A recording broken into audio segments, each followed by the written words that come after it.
आदरणीय नमस्कार। Doctor air leaf में आप जी का स्वागत है। हम समय समय पर आपको आयुर्वेद की जड़ी बूटियों के बारे में ज्ञान देते रहते हैं, रोगों के और लक्षण, उसमें कौन कौन सी जड़ी बूटी काम आती है, उस विषय के बारे में हम सदा आपके सामने आते रहते हैं। आज का जो हमारे विषय है वो है कि सर्दियों में अपने छोटे बच्चों को, नन्हे मुन्नों को कैसे स्वस्थ रखें। सर्दी शुरू हो ही नहीं, बच्चे बहुत परेशान हो जाते हैं सर्दी से, जुकाम से, खांसी से।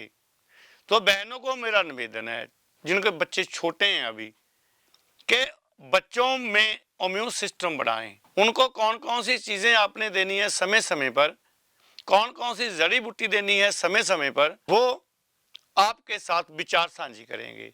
ख्याल करना है आपने, बच्चों को सर्दी से, जुकाम से कैसे बचाएंगे, या सर्दी से हम कैसे बचाएंगे, इस पे ध्यान देना है आपने। पहली बात, अगर आप बंद कमरे में हैं तो एकदम से अपने बच्चे को बाहर मत लेकर आइए। ये सबसे बड़ी बात है कि बच्चा गर्म सर्द ना हो, खांसी और जुकाम ना हो।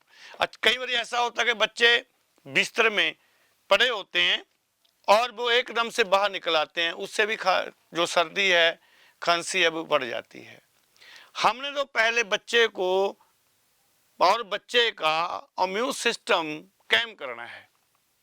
हमारे पास जो बॉडी का इम्यून सिस्टम है उसको अप करना है। उसके लिए हम क्या करेंगे, बहन ने ध्यान देना है। तो हमारे पास कुछ औषधियां हैं जो बच्चे यूज कर सकते हैं। बच्चे को किस तरीके से देंगे, इसके बारे में हम बताएंगे। हमारे पास है हल्दी। आप बच्चे को हल्दी कुछ मात्रा में दे सकते हैं। मुलट्ठी दे सकते हैं, सर्दियों में बहुत अच्छी रहती है खांसी के लिए, जुकाम के लिए। अगर बच्चा स्वस्थ है तो भी दीजिए। काली मिर्च का उपयोग और पिपली का उपयोग और सौंठ का उपयोग जी आप कर सकते हैं। दालचीनी का उपयोग कैसे आप कर सकते हैं, विधि आपको बताएंगे कि किस रोग में बच्चे को हम कौन सी जड़ी बूटी किस ढंग से दें, ये हम आपके बात बताएंगे। और अभी तो इम्यून सिस्टम बढ़ाएंगे। तो इम्यून सिस्टम बढ़ाने के लिए गर्म दालों का सूप दे सकते हैं आप, जहाँ गर्म सब्जियों का सूप दे सकते हैं आप। जीवीगंध का सूप दे सकते हैं आप। सलगम का सूप बहने दें बच्चों को उबाल के, तो उसके शरीर में एक हीट प्राप्त होगी, इम्यून सिस्टम बढ़ेगा और बच्चे को सर्दी भी कम लगेगी। जी आपने ख्याल करना है। और आपने गर्म दूध का सेवन करना है, ये भी आप बच्चे को देते रहें। सर्दियों में विटामिन सी का खास ध्यान रखना है, उससे भी सर्दी जुकाम नहीं पकड़ता। उसमें फल है, जैसे हमारे पास संतरा है, अमरूद है, आंवला है, ये आपने लेना है। शकरकंद भी दे सकते हैं बच्चे को आप दोपहर के समय। संतरा भी आपने उस समय बच्चे को देना है जब धूप हो। जब धूप ना हो तो आपने संतरा नहीं देना। मेवे का आप उपयोग कर सकते हैं छोटो बच्चे के लिए।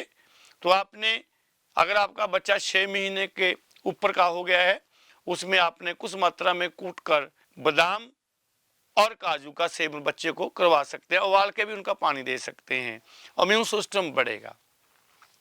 अभी जिन बहनों को लगता है कि आयुर्वेद में बच्चों के लिए कुछ नहीं है, वो ध्यान से सुने। अगर आपके बच्चे को सर्दी जुकाम हो गई है, खांसी बहुत है और छाती में कफ जम गया है, तो वो बहनें ध्यान दें। तो आपको बाजार में त्रिकुटा मिल जाएगा, उसमें सौंठ है, पिपली है, काली मिर्च है। तो आपने क्या करना है, 1 या 2 चुटकी थोड़े से पानी में गर्म कर लेना है उसे, और गर्म कर ठंडा करने देना है। अगर आप 6 महीने के ऊपर का बच्चा है तो उसे 1 या 2 चम्मच थोड़े से शहद में मिलाकर दोगे तो आपका बच्चा सर्दी जुकाम से एकदम ठीक हो जाएगा। 2-3 बार दें, आपके बच्चे की खांसी, जुकाम, या जिनको बुखार भी रहता है बच्चों को, वो भी ठीक हो जाएगा। अगर आपका बच्चा बहुत ज़्यादा ठंड महसूस करता है, रिहाड़ करता है और रोता है, तो आपने क्या करना है, जे अपने ख्याल रखना है। भी हम क्या बोल रहे हैं, दालचीनी का उपयोग करना है। दालचीनी को उबालना है 1 या 2 चुटकी। छोटे बच्चे, अगर 5 साल का बच्चा है तो ज़्यादा भी दे सकते हैं, 2-3 चुटकी दे सकते हैं।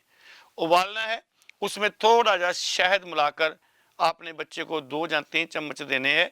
दालचीनी से कफ ठंडा हो जाएगा, पिघल जाएगा और पिघल कर आपके बच्चे को एक रिलीफ, एक शांति देगा। डरना नहीं है, इनका कोई नुकसान नहीं है। जो आप बाजार से भी दवा लेकर आएंगे वो भी दवा इनसे ही बनी होती हैं। हम कहते हैं कि आप अपने नन्हे को, अपने छोटे छोटे बच्चे को अपना खुद घर में आयुर्वेद योग बनाकर दें, इनका नुकसान कुछ नहीं है। छोटे बच्चों को शहद मीठा बहुत पसंद होता है, वो भी दें। आपको अगर लगता है कि आपका बच्चा भूखा भी है और इनको सर्दी जुकाम भी है, तो आपने क्या करना है, बाजरे का दलिया आप बच्चे को दूध में उबाल कर और उसमें थोड़ा सा शहद डालकर या गुड़ डाल के भी दे सकते हैं, तो आपका बच्चा सर्दियों में और सर्दियों से होने वाले रोगों से हमेशा ही सुरक्षित रहेगा। तो मेरी प्यारी बहनों, अपने बच्चों का, छोटे छोटे बच्चों का आप ख्याल रखें। सर्दी में आयुर्वेद को अपनाएं, सस्ता भी रहेगा और आपका टाइम भी बचेगा, आपको खजल खुआरा भी नहीं होना पड़ेगा। इसलिए मेरी प्यारी बहनों, इसी जानकारी के साथ डॉक्टर एलिप्सिस स्वामी बी दास आपके छोटे छोटे नन्हे मुन्ने सदा स्वस्थ रहें, इसी भाव से नमस्कार, प्रणाम।